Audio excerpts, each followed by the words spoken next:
আচ্ছা ওসমান হাজি কেরা ওই যে কইতো হে বেটানি দিল্লি না ঢাকা দিল্লি না ঢাকা হে বেটানি বেটার তো কেরা জানি গুলি করে দিছে এনে হাসপাতালে বয়ে বয়ে কওগা দিল্লি না ঢাকা দিল্লি না আমার ঢাকা হা। অবস্থা রাখে আপুর মতো হয়েছে। রাখে আপু যেমন 20 টাকার জন্য পুরো অনলাইন লারা দিয়ে দিছে, ঠিক আমি একটা ভিডিও বানাই অনলাইন লারা হয়ে গেছে। উন্নত চিকিৎসা পেয়ে সুস্থ হয়ে বাংলাদেশে ফিরতে পারে এবং কি সুস্থ মতো নির্বাচনে অংশগ্রহণ করতে পারে। আমিন। আমার ভুল ত্রুটি হলে ক্ষমা করবেন। এই খাদ্দামার বাচ্চা খাদ্দামা, খাদ্দামাগিরি যাইছ বিদেশে, খাদ্দামাগিরি করবি তুই আবার রাজনীতি আলাপ করস কা? এক বেড়ার অসুস্থ হয়েছে, গুলি করছে, তোর বাপেরা তোর হাঁয়েরা গুলি করছে, ঠিক আছে? তুই আল্লাহর কাছে প্রার্থনা করবি, সারা দেশের মানুষ না সারা বাহিরের রাষ্ট্রের মানুষও, হ্যাঁ, মনে কর আল্লাহর কাছে ফরিয়াদ করতেছে আল্লাহ যাতে তারা সুস্থ করে দেয়।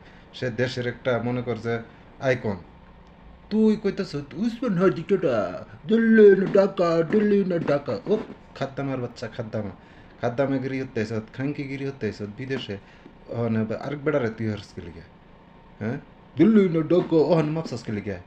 ওখানে মাপসাস কে লিগে? হুম, মাপ না চাইলে বইরা দিব, কষিটা বইরা দিব।